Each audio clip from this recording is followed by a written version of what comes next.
had a kid in the hall do something in front of you, and you just go, and you want to go, right now you want them to just go to prison. And at that very moment, you just want them to suffer because you can't believe what they just did right in front of you to another child. That's when we have to do the STP model.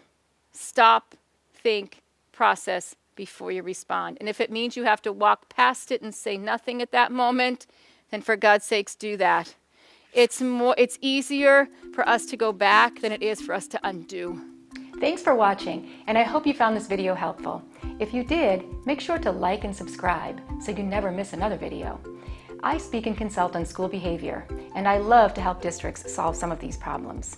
See you next time.